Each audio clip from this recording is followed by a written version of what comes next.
The broadcast is now starting. All attendees are in listen-only mode.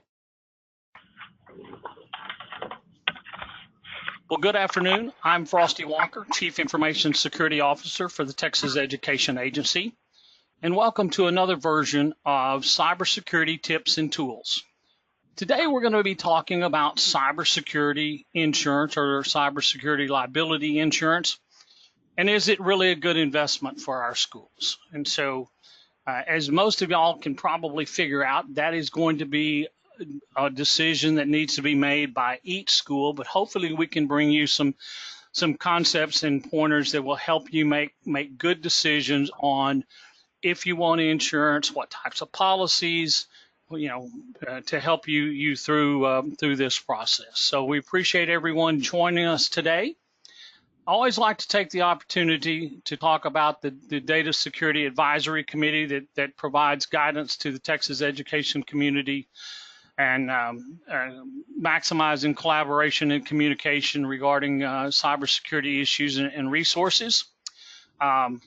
We started out 5 years ago with the DSAC group. There was about a dozen schools that were diverse across Texas, both geographically and size-wise. Today, we're over 40 schools that now participate on that. That is a monthly call. Basically, during that time, what we're trying to find out is find out what we're seeing out in the schools and what kind of issues they have. And then we try to resolve those issues and find answers for those.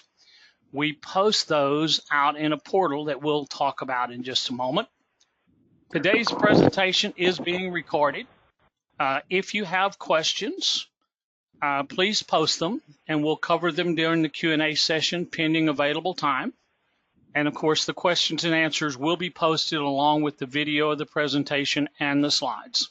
So if somebody would just drop me a chat and let me know that the visual looks good as well as the sound, I would appreciate that very much.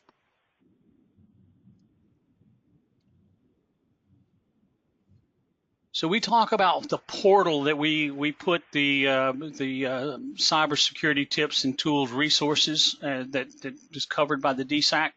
That is at the Texas Gateway.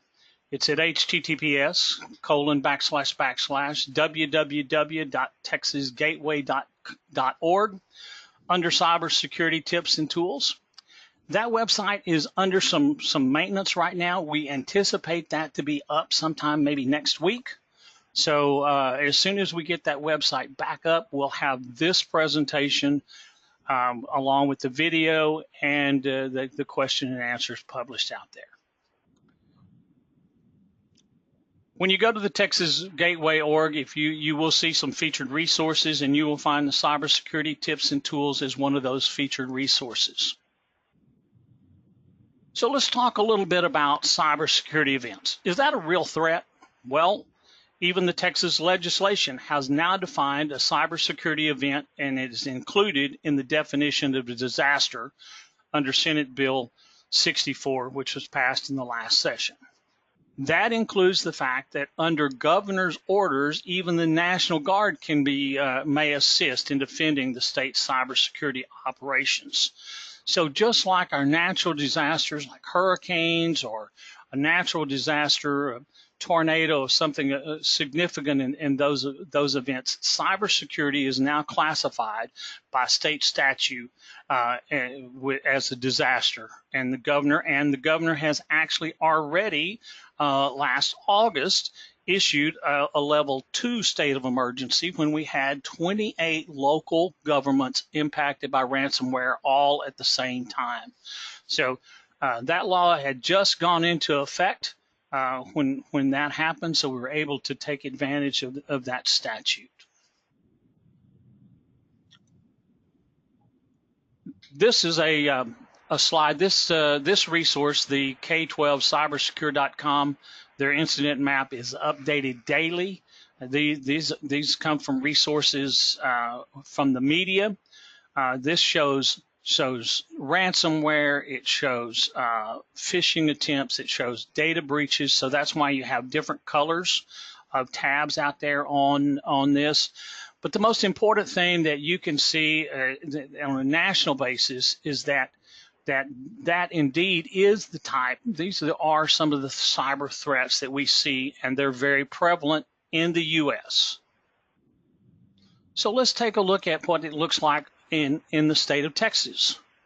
So this was just ransomware that was reported in the state of Texas to DIR. If you recall, our schools were not required to report any type of report until September 1st. So some of the school data is probably misskewed here. But if you add those up, we show that what was reported to DIR was 50 ransomware attacks, and that's just the ransomware. So it does impact our state and has potential of a large impact. If we were to put that on a map, this is those 50 incidents. You can see they're pretty well scattered across the state. Doesn't look like there's really any region that was left out of this. So, you know, it's pretty diverse in the types of ransomware attacks that we've seen in the state of Texas.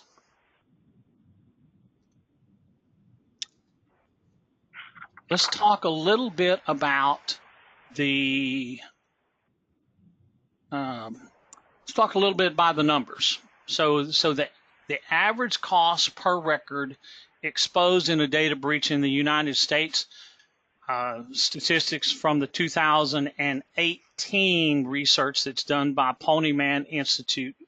They report an annual report called the Cybersecurity Research Report. You can download that off of the internet, but the average cost per record, and that includes everything from the notification to the time that's spent recovering from that breach, $242 per record is the average cost in the United States. The average size of a data breach in the United States is 25,575 records. So if you multiply that out, that means that the average cost of for each data breach that occurred in the United States in 2018 was a little over $6 million. And those numbers are pretty staggering when we think about, you know, when I look at my budget, I don't have $6 million extra to fund a data breach. So those are some of the things that we have to think about. We're very fortunate today that we have multiple presenters that are joining me today. So we are actually going to have Marcy Baker and Lucas Anderson from TASB.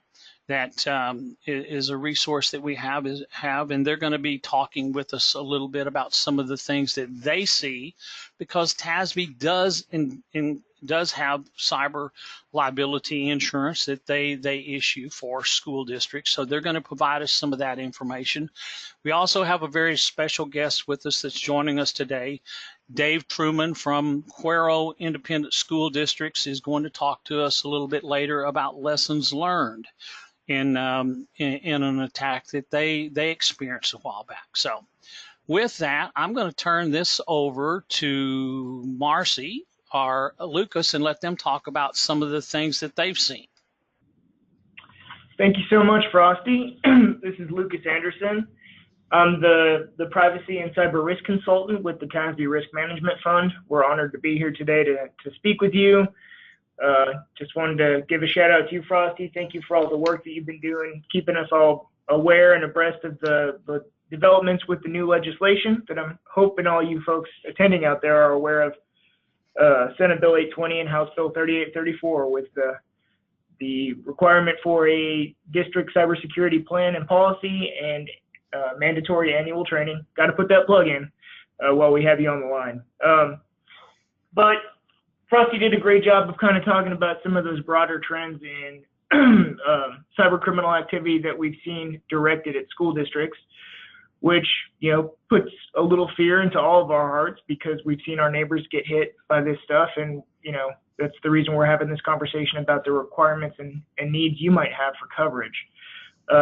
Frosty did a great job breaking out what that would look like in terms of a data breach. But I want to give you guys some case studies because one of my personal philosophies in terms of teaching and presenting is we can throw numbers terms at you all day, but if we tell you a story and it's a good one, you're probably going to walk away remembering what we were talking about. So I tried to bring up some school district specific case studies we can look at instances where there was a significant financial impact to a district, a moderate financial impact to a district, and one bright spot where there was an initial impact and actual recompensation.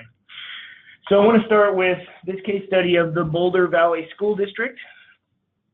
And when we look at these, we're going to see some of the financial impacts, but you're going to also see a little bit of how these kinds of attacks work. And you can kind of take away, this is what we should not do, and take that back to your district. So in August 2017, Boulder Valley School District, just outside of Denver, Colorado, they had in 2017, they had gotten a $576 million bond approved for campus renovation. As many of you know, especially in smaller districts and smaller towns, a bond initiative is always big news. The local paper had covered it, and oftentimes the contracting or consulting company that gets the contract to work on those campus renovations, that is also publicized in the ongoing coverage of the bond rollout. So that's what had happened in Boulder Valley School District. And so, of course, the accounts payable department received a call from a representative of the construction company, and that construction company had been published in the local newspaper. So it was relatively easy at that point to create a spoofed persona, either a spoofed email or a spoofed persona for making that call and fabricating an identity. So they masqueraded as a representative of that company, and they demanded multiple account changes and essentially applied some leverage of social engineering and emotional pressure on that person in accounts receivable. And basically said, look, you got this bond approved. There are these deadlines for construction. You're holding us up. We don't have the money for materials. Really pumped them and put the pressure on them. And ultimately, that person in accounts payable made those changes, and $850,000 was sent to a bogus account.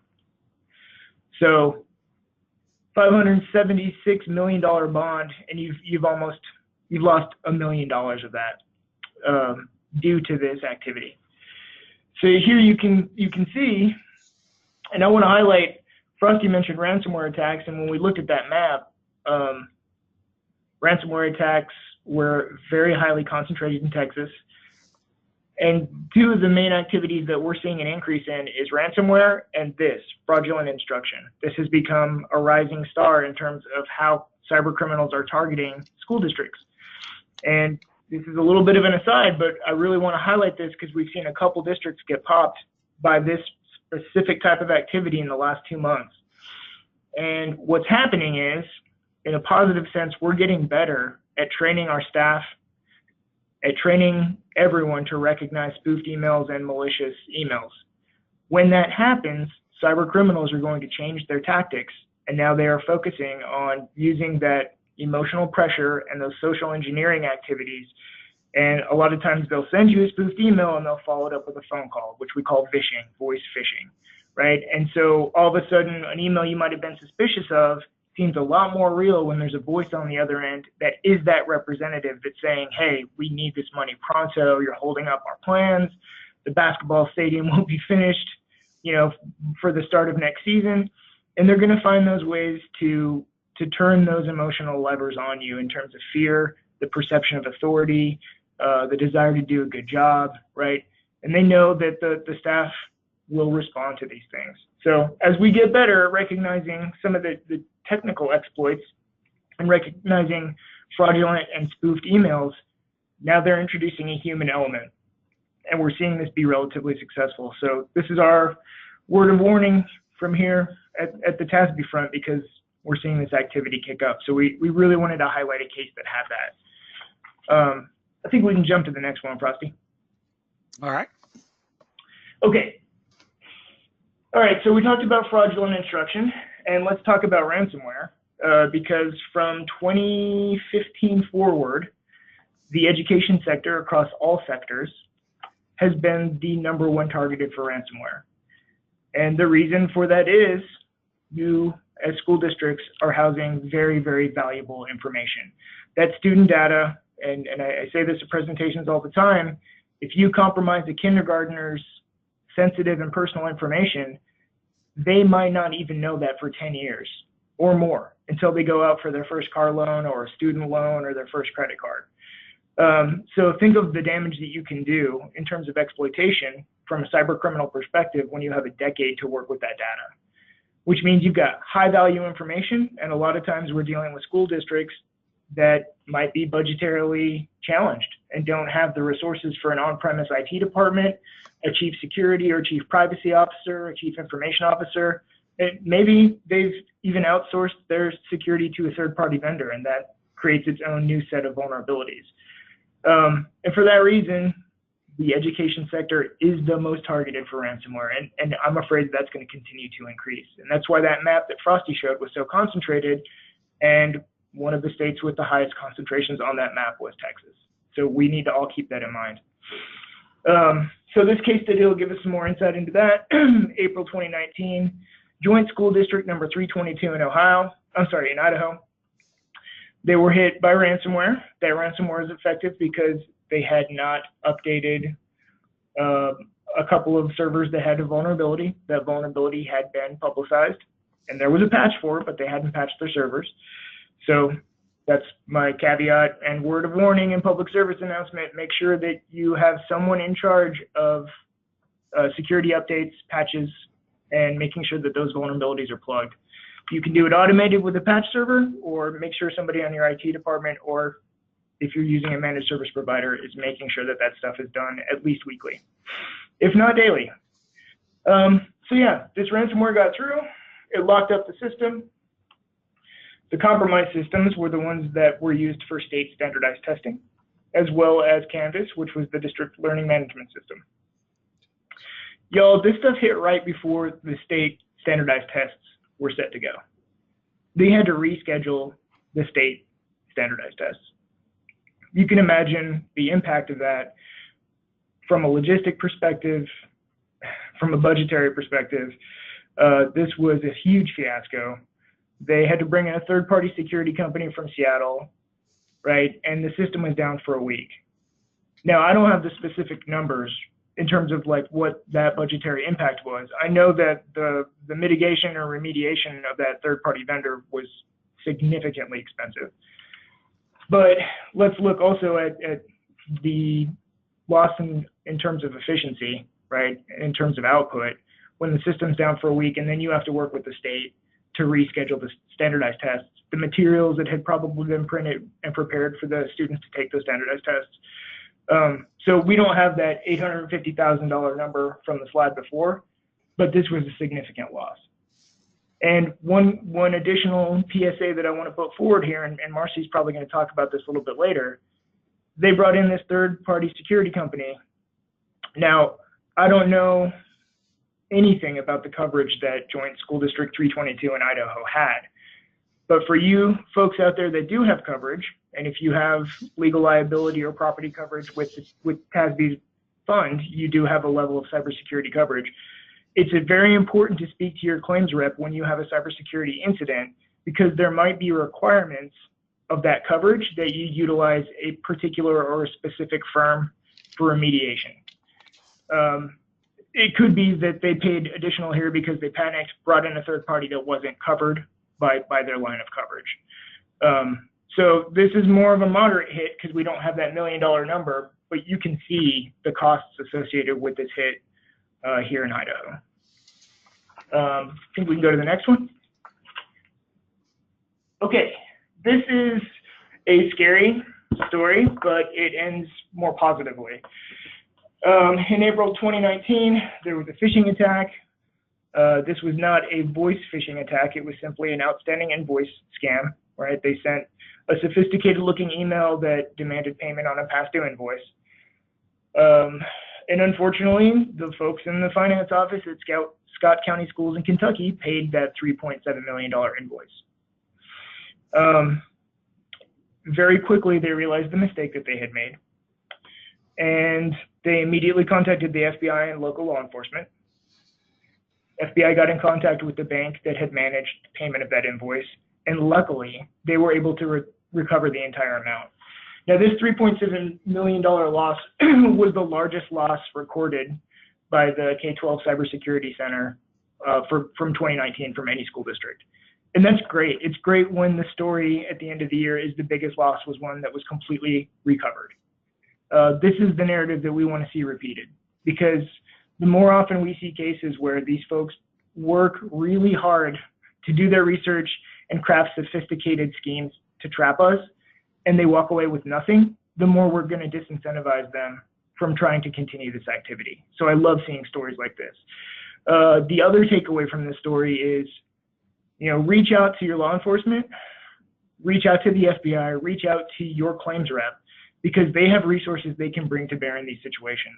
Luckily, these folks were able to work with the FBI and their bank and get all of their money back, but it took them reaching out immediately.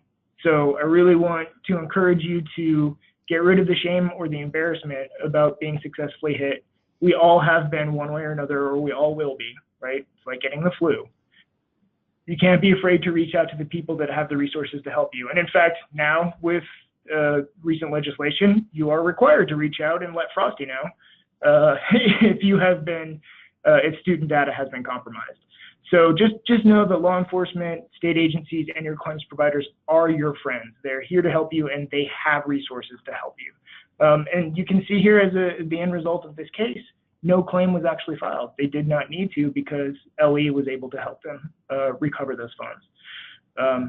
So I think that ends our case studies. Do you want to click to the next one there, Frosty? Yeah. And this is, I think that's back to you. It is. So thank you, Lucas, for that. And I'll reiterate about reaching out to the FBI, particularly when money's been transferred. Within 48 hours, the FBI can be pretty successful in recovering money. But if you don't notify them quick enough, then that creates a real problem. So look their number up in the phone book. They have regional offices scattered throughout the state. Just reach out to any of those. They'll get you in contact with who you need to. So don't be embarrassed to reach out and say, hey, I need help. So let's talk a little bit about why you might consider cyber liability insurance.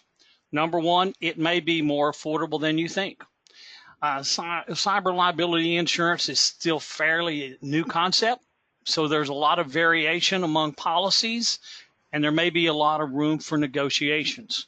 I hear some folks say, well, I want to get the most amount of money I can get in a policy without a risk assessment. Well, depending on if you did a risk assessment, you might actually be able to negotiate, and you do well in that risk assessment, or you have already conducted one through a third party, then the cybersecurity policy carrier may indeed be more willing to negotiate with you on a price. So those are some of the things that you might want to consider, as well as it can cover more than you think. Some policies offer first-party coverage. They'll pay you for things like business interruption, the cost of notifying customers for a breach, and even the expense of hiring a public relations firm to repair any damage done to your image as a result of that. So those are a couple of points that you might consider as well. We look at you probably don't have a risk management team. I have a risk management team here at TEA. That's a team of one, in addition to my cybersecurity team here. So even here where we have 1,000 employees, we don't have a large risk management team. Insurers may be able to help small companies to make sure your firewall is in place to protect your network, work with you on Social Security, social media policies that reduce your risk. They're willing to help you with areas like this, because the better protected you are, the less likely you are to have a breach and result in a claim. So that saves both of you money. Even if you don't host your own data, you're still responsible. One of my favorite quotes is from John Keel, who's the former state auditor of Texas. I was making a presentation about outsourcing. Gentleman stands up in the back of the room, calmly waits for a microphone, and then he says, "My name is John Keel, the state auditor of Texas, and I want to remind everyone, you can outsource anything except responsibility." So even if you outsource all um, your IT and you have a third party doing that, you put stuff up in the cloud, you still have the responsibility of that, no matter where it's hosted. And oftentimes, most of the time, your general policy will not cover you. Typically, general liability policies specifically exclude losses incurred because of the internet. If a good cybersecurity liability policy could pick up where your general policy leaves off. So those are some things that that you might want to think about, just general categories.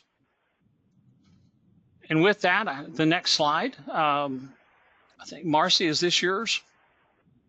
I can speak to that, definitely. Okay. So this is Marcy Barker. Thanks for allowing me to participate, Frosty, in this very important webinar, because cybersecurity incidents are a trend that is going to continue to increase. So we don't see any immediate relief from this other than the preventative relief, you know, and so, but that imposes a lot of work on school districts, you know, that you need to stay up front of what these trends are and understand what the exposure might be to you as a school district when you never had to think about it before. Now it's something that's really important that you include as a topic of discussion for every type of budgeting meeting or even operational meeting. Is you need to be thinking about, you know, do we have cyber coverage? Because what in the event that we are hit with a cyber incident, what's going to happen then? So at TASB is, I am the liability claims manager. I probably have talked to a lot of school districts around the state of Texas in a different capacity because I handle legal liability type of claims, but I also handle the cybersecurity claims that come into the fund. So I've been doing this for the past 4 years. So I've learned a lot from handling these cyber claims that I didn't know before. And again, they're always evolving. It's something new is always trending. And so, you know, we make it our effort, you know, in conjunction with Lucas, you know, I'm fortunate to where I can partner up with him and provide, you know, education to our school districts. So, you know, we're always trying to make sure that we're in front of these trends so we can properly educate you as school districts, and then properly so whenever an incident does happen, I know how to handle it for you. So it's you know, the important concept to understanding with cyber liability coverage is, what does it really encompass? You know, Frosty talked about, you know, is it cost worthy? You know, and what do you need to be looking for in the type of coverage that you're wanting? And some carriers may be able to tailor it to your needs, but in any event, I would tell you that some coverage, cyber coverage, is better than no cyber coverage, and we'll get into some other kind of stats and data that, from the fund's perspective, that might bring it more to reality, because it actually has impacted our school districts, and so I can touch on that for you. But from the cyber liability insurance coverage is, once you have an incident, it helps provide with the investigation component. There's a lot more to it that goes into investigating a cyber incident than just we've been hacked or we've got malware in our servers, you know, or a ransomware. You know, we need to go ahead and respond to that immediately, you know, have our IT department take down, you know, all servers or take all systems offline, you know, force over a password change, and then we're done. It's more to it than that. You've got to now determine if you have an incident, what type of investigation do you need to conduct? Because really at the beat, at the heart of this is you're trying to determine, was there compromise to an individual's account, or how many individuals' accounts were compromised, and as a result of that, was there sensitive data out there that now obligates you to actually report, to either law enforcement, to the FBI, or to TEA? Because remember, now you've got mandates that you need to report if there's been some breach regarding student data. So the investigation now takes a different approach. Is usually whenever you've got a cybersecurity incident, and that involves a security breach or a data breach, is you'll want to engage some forensics to help with the investigation, to help remediate the issue, to help you identify, is what type of virus was it, what type of acquisition was gained from, that bad actor infiltrating your systems. So it's important that you conduct a proper investigation and that you engage the proper vendors to help out with the forensic investigation. I would also add, and I've been a network and system administrator for a number of years, and I've suffered through having to do these sorts of investigations. Marcy laid out a bunch of the really important highlights of what they're looking for, but they're also going to have to comb through the entire system, because the nature of some of these malware variants is to dig deep and hide. And unless you've determined that your network is free and clear of that malware, it could reassert itself when you kick back into operation the next day after you get the free and clear, if that investigation is superficial. It has to be robust, and it has to do a deep dive to make sure that there aren't components of that malware buried deeper in your network. Because then you turn it back on, you kick back into operation, and bam, you're reinfected. So this can take a significant amount of time, and this being a robust investigation will allow you to know how much reconstruction and repair you're actually going to have to do. Because I was in situations where, luckily, we were a virtual shop and we had snapshots, but we had to rebuild the entire network because it went that deep. That's the nature of these pieces of malware.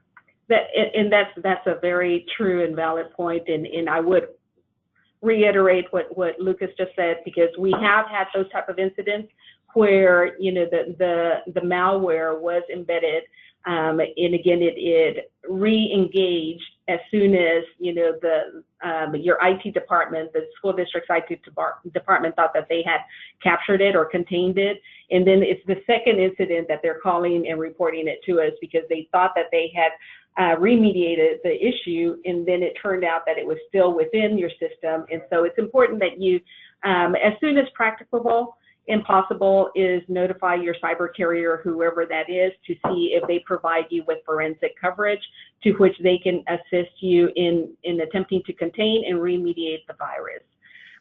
Now, as part of that is you might also incur business losses. And so you need to look at your cyber coverage to determine if there is coverage available to assist with that business interruption or the data loss recovery. Sometimes the data loss recovery is a component separate from the security breach, because now you've got software that's been impacted as a result of that security breach, and now you potentially have to purchase new HVAC servers or HVAC programs. Because maybe that's where it hit. So depending on the type of malware and what systems it hit, is you may need to then obtain or purchase additional new, replace some of the programs that you had in place that have been corrupted now. So look at your coverage to determine if that would be available to assist with those type of losses. We have not had a reputational damage claim, but there could be coverage available for you under your cyber coverage, because I think that might be a trend that we might see. I don't know that it's one that's happening right now. You can go on to the next slide, Frosty.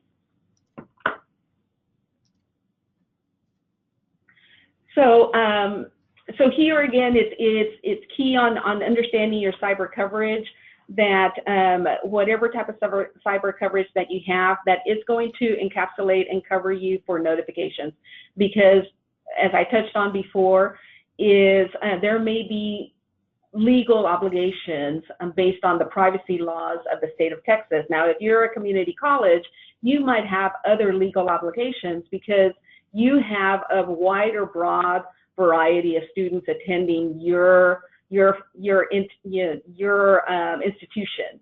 And so depending on where that student is from, that will obligate you to make sure that you are complying with the laws of that state as far as notification. So it's really important that if you do have a security breach where there has been some compromise to PII information, sensitive information, that you also be working in conjunction with Privacy Counsel. And look for that type of coverage or that type of component under your cyber coverage. I know that we offer it, and we all the time, whenever there is a report of a security breach, a data breach, is if we engage forensics, we will pair that up with Privacy Counsel, because the ultimate goal is to identify, has there been any compromise to sensitive information, PII, to which now you are obligated based on privacy laws to provide notification, because that's really the outcome that we're looking to reach as a result of a breach that you've encountered. So look for that type of coverage. As I said, we provide it as an automatic, once we have engaged forensics for you, we will pair that up with Privacy Counsel, because we also want to protect that investigation for you. Is later on, if you should get sued on a liability claim regarding a cyber or a data breach incident, you at least have that investigation and any reports from that, they have been privileged and protected. So that is one reason why we partner up with Privacy Counsel, so that we make sure that we are maintaining an attorney-client privilege even on a cyber incident. And that segues into this lawsuits and extortions. There's a possibility, we haven't seen it quite yet, but I have seen some as news articles where lawsuits are beginning to pop up regarding liability, trying to hold the entity liable for that specific data breach, for that compromise of their PII. So we believe that this might be also a trend that we expect to see in the next few years as more individuals, everybody goes digital, this is going to be more prevalent. Compromises are going to happen, and so it's just the notification piece. Have you notified those individuals if there was a legal obligation? Have you notified them timely? And if not, can somebody come back and sue you for not notifying them of that breach that occurred while you were in control of their data? The extortion component is, we cover that as well too, and that usually comes paired up with a ransomware. We cover that. Look for that as well under your cyber coverage. And then look for the fact as to whether your cyber coverage actually pays for the ransom, because they might cover, the investigation piece in the forensics, to remediate that and to exfiltrate that malware from your system.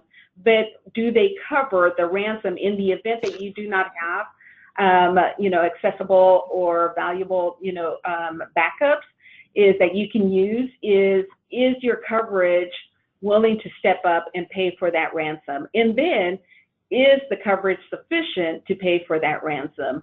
We're seeing those ransoms, the demands increase. So that's something that we're looking at as well too from our end. In from the funds perspective, is we're evaluating as to whether we need to have offer additional coverage to our members, to which we would be able to pay for that ransom. But we have had two incidents where there was not operational backups that they could utilize, and so because of the fact that they had no other alternative, we ended up paying for 2 school districts. We ended up paying ransoms on each one of those. The good thing was that the ransom was of a nominal amount, but I think those days are gone. So we need to, as from the funds perspective as well as school districts, is you need to be aware of the fact that if a ransom hits your system, is you won't know how much that demand is for that ransom until you reach out to that bad actor to find out, what the ransom is. And at that point in time, it's really a little bit too late. You either now have to go for days and months in trying to rebuild your systems because you didn't have proper backups, or you're going to have to make that decision of whether you actually pay that ransom, depending on the dollar amount. So I think that covers this piece of it. Frosty, do you want to go on to the next page? Yes. And and I'll kick it back over to Frosty, just so he can sum up, what we just discussed, and again emphasize the importance of cyber coverage. Yes, because cyber liability insurance is still evolving. It's constantly changing, so the risks are frequently changing. So the insurance is having to change to adjust for that.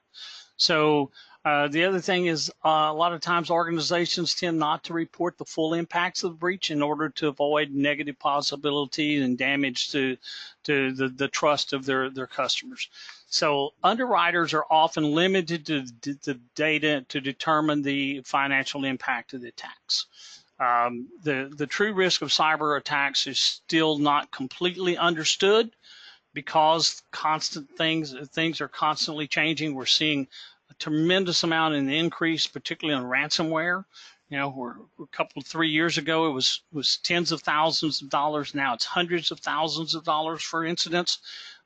So all of that has an impact on the cyber insurance. So it is certainly an evolving industry right now. Yeah, and we can talk a little bit about kind of the general cybersecurity insurance environment writ large, and this is the market widespread, not just focused on education. We're still waiting for some of the year-end results from 2019. So this data is the 2018 market. So we had 528 cyber insurers in 2018. That's an increase from 417 in 2017. And the top 10 of those underwriters held 69.5% of the market. Of that top 10, the top 5 are Chubb, AXA, AIG, Travelers, and Beasley. Beasley is the reinsurer that we work with here at the fund. Premiums are increasing, both standalone and packaged. We saw those go up from 1.8 billion to 2 billion from 17 to 18. And that's double the number from 2015, which is a slight slowdown from a 30% growth rate in the previous 2 years. You can kick the next one, Frosty. So what's driving the growth? Well, we've already talked about it, right? The awareness of the cybersecurity threat is growing. We're all figuring out we need to do something about it, and part of that is preemption and prevention, but part of that is being ready to respond with coverage in the event of an attack. We've also seen a growth as people are bundling cybersecurity into coverage packages, right? In 2017, 45% was packaged. In 2018, we saw that uptick to 55%, where some coverage providers are just saying you're going to need to get this and adding it into bundles. Claims grew 30% in 2018, which makes sense because we saw attacks growing over the last 2 years. More than 12 million first-party claims in 2018, and the support associated with those included breach notifications, credit monitoring, and business interruptions, which are all support provisions that Marcy discussed and Frosty discussed. What else are we seeing? More small and medium-sized organizations gaining coverage. Why is that happening? We talked about it earlier. More small and medium-sized organizations are getting targeted because there's recognition of the sensitive data that they hold and that they are sometimes resource limited in terms of being able to secure their networks. So as those folks get more targeted, they're going to get more coverage. And these are some of the trends we've been seeing across the market. You can kick the next one.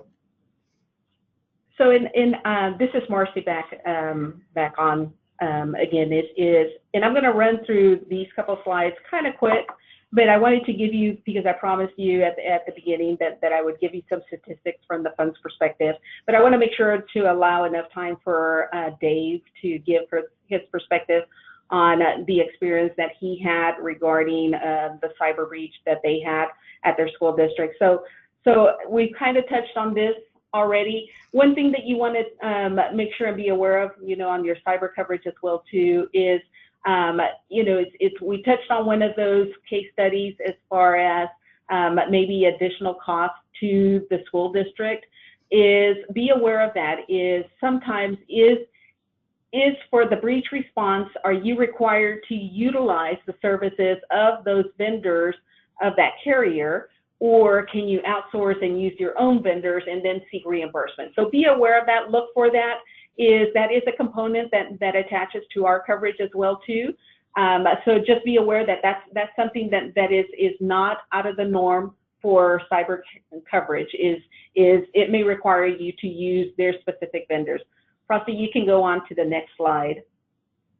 And so I did just want to give you some again, from the funds perspective, these are fund claims data.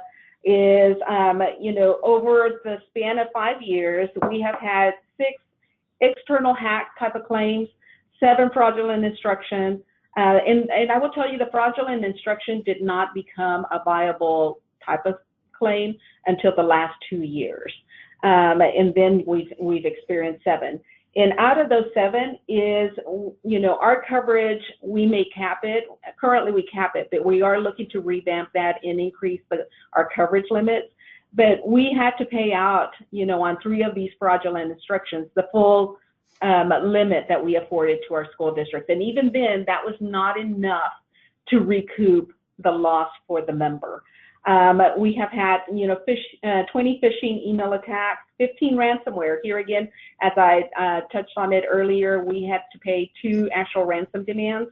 The other ones have taken about a span of 30 to 60 days to be able to get the school district fully operational as to where they were at before the malware infiltrated, the ransomware infiltrated their systems. And something else to look at from your coverage is there may be these novel type of coverages that are embedded within the coverage. We had, over these past years, we had like 4 stolen technology devices. The reason that we cover that is because it's the data that we're looking at that is contained within these devices. We've had 9 unsecured electronic records, 3 unsecured physical records. Now, keep in mind that Texas is an acquisition state. That means that there has to be access and acquisition by the bad actor of that sensitive information. So it's really an electronic notification state as well too. So there really is no legal obligation if you leave a paper document with, sensitive information on the copy or something like that. There really is not a legal obligation for you to notify. It's really an electronic obligation. So just be aware of that. The 3, Frosty, you can go on to the next slide. The 3 other components that I wanted to touch on, and here again, you want to look at your own coverage and see, how it's broken up from that perspective. Oh, Frosty, you can advance to the next slide.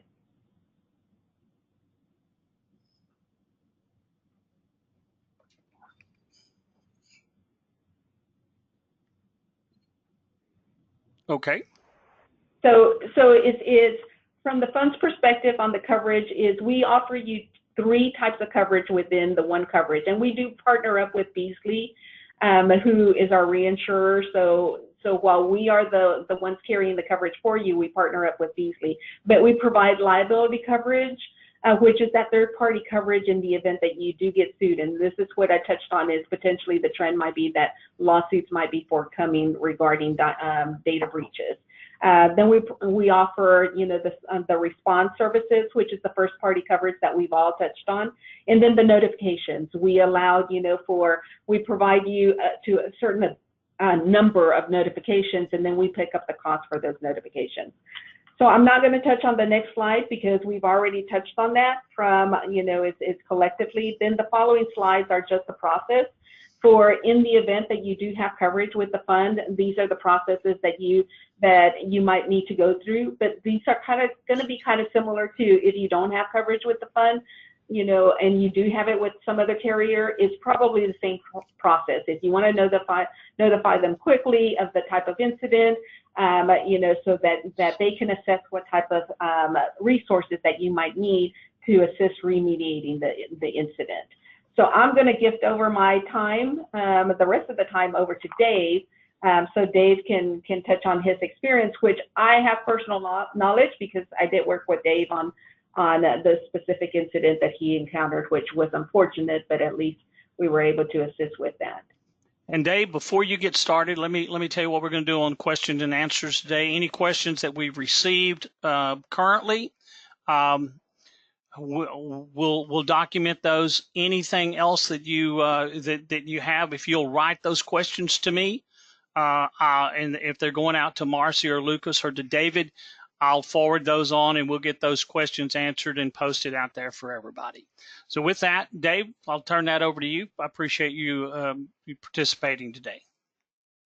Well, thank you for inviting me. I really appreciate it, and I want to start off by stressing first off, don't wait to have a plan in place, because once something hits you, you need to know what to do right away, because time is critical. Like Marcy has said several times, things are going to happen in a rapid fashion, and you're going to have to respond appropriately so that you can minimize the damage.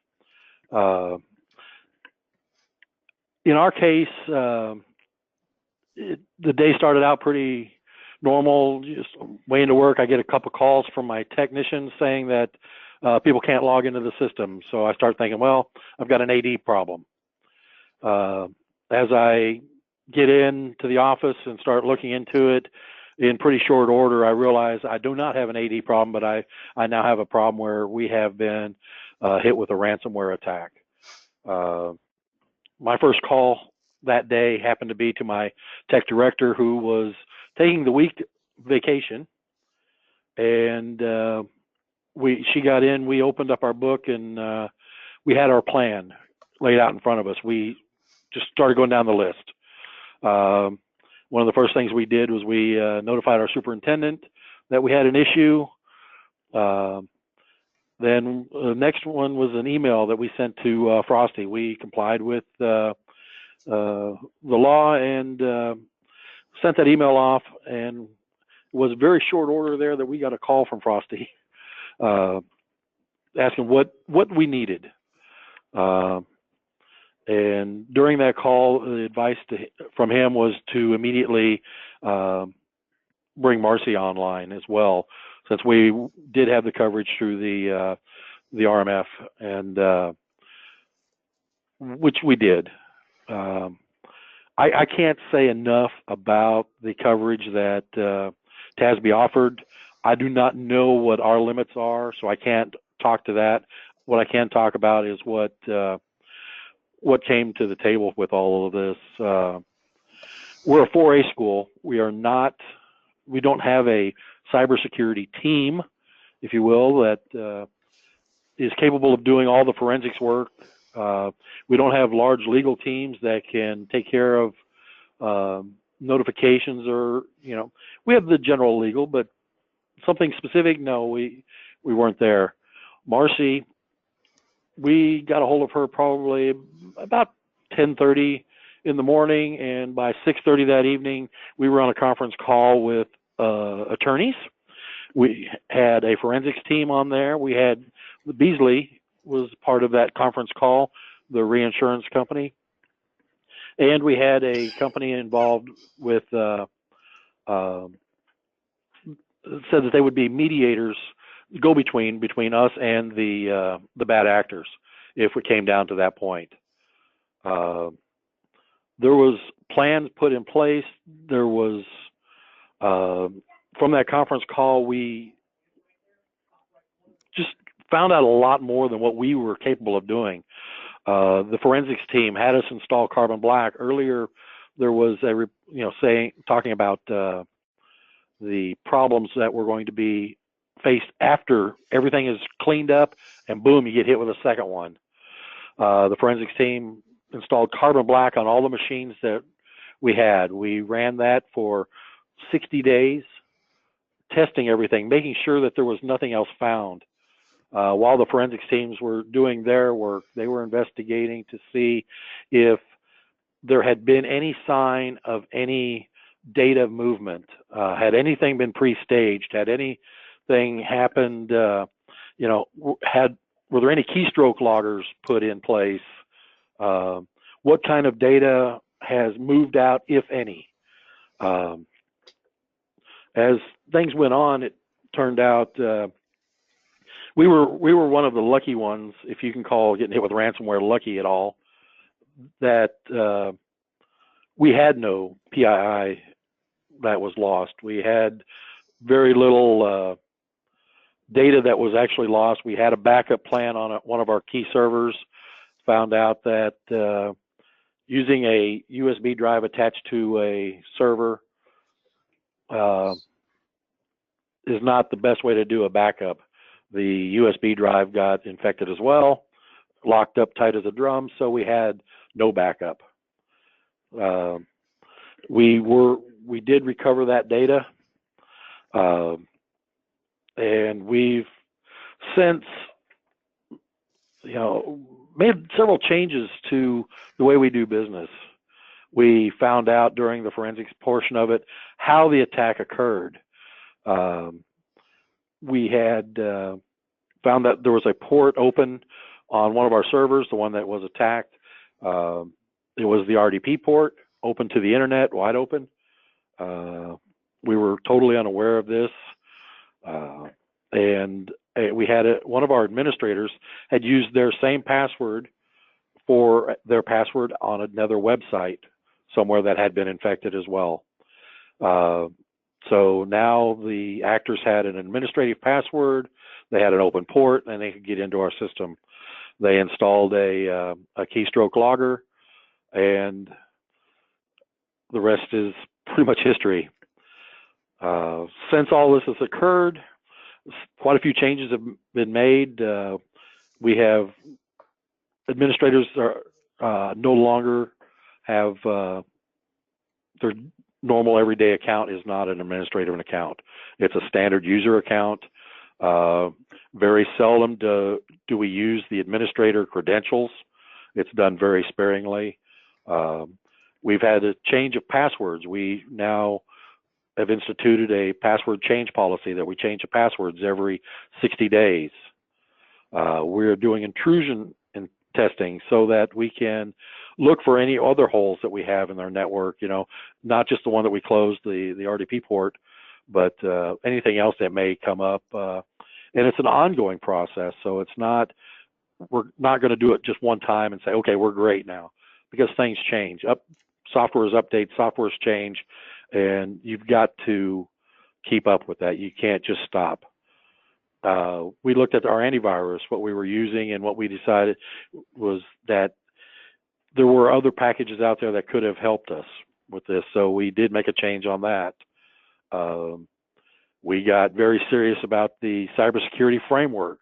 Frosty, I know, has talked about the cybersecurity framework on a number of occasions, and there's a lot of information there, a lot of good things to do to prepare yourself. But like I said when I first started, the thing is have a plan, have an idea as to what you're going to do before something happens so that you can do it. We limited the attack to one campus and worked it as well as we could. And we survived, thanks in huge part to Marcy and the team that she brought to the table for us. And that's about the extent of where I'm at. Well, Dave, thank you very much. I know, when you have a cyber event like that, you're exactly right. Having a plan and knowing what you need to do next, because everybody's standing around, well, what do we do now? Well, let's open up the plan and see what we're supposed to do now, and you begin to work through all those things systematically. So that is, you did a great job in that, and the fact that you did have insurance in this case. You reached out to your carrier just like you were supposed to, got everybody involved, and that worked out well. So I hope today that we have provided some additional information of what what you might be interested in when you're taking a look at cyber liability coverage. We're going to take any additional questions offline, and just drop an email to me at frosty.walker@tea.texas.gov. We'll turn those over to whoever those questions are. I've got a few here that we'll turn over to the folks, and we'll get those posted out on the Texas Gateway in the next few days. And with that, I'm going to say thank you again to Marcy and to Lucas with TASB, again to Dave with Quero. I appreciate y'all's time and willingness to come and talk with us today and share this information with the school districts. And with that, we're going to say thank you very much for all of y'all and spending your time with us in the last hour. Hopefully you found this to be informative. We'll be talking to you again soon. Thank y'all very much. Have a great day. Thank you. Thank you.